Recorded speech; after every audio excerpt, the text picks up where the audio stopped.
Donc là, on va voir c'est quoi le MVC, le Model View Controller dans ASP.NET Core. Donc le MVC, c'est le Model View Controller. C'est une architecture pattern.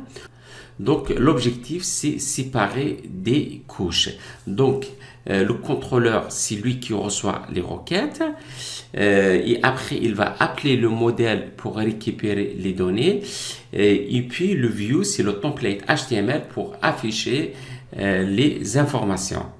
Donc, tout ça, l'objectif de avoir Model View Controller, notre application, elle est beaucoup plus maintenable et on peut inclure les tests unitaires. Donc, pour cette raison, on utilise ce framework. L'application MVC, on a le contrôleur, on a le view et on a le modèle. Donc, le requête, elle vient, donc le contrôleur, il va recevoir toutes les requêtes. Donc, c'est le point d'entrée. Donc, il va appeler le modèle, soit il va récupérer des données, soit il va ajouter des données, soit il va supprimer les données. Donc, dans le modèle, il va appeler la base de données, par exemple, SQL Server via Entity Framework. Mais après, on va voir plus tard ça.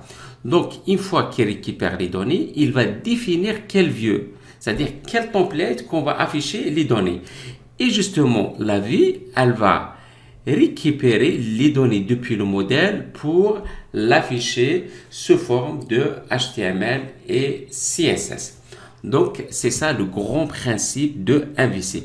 Les requêtes, il vient de contrôleur, toutes les requêtes.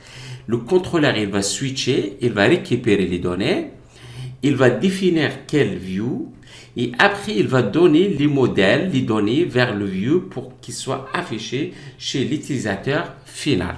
Donc, ça, c'est le concept, le grand concept de MVC. Donc, dans le ASP.NET Core, on a deux choses. On a le framework ASP.NET Core. Donc, comme je vous ai dit, ASP.NET Core, c'est un framework open source. C'est-à-dire, on peut voir le code source de ce framework. Si vous allez à GitHub, vous pouvez récupérer la dernière version de framework ASP.NET Core et vous pouvez contrôler le code source.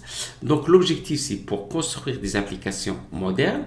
Par contre, ASP.NET Core MVC, c'est une couche au-dessus de la couche ASP.NET Core. Et là, on peut créer des applications web et on peut créer des web API.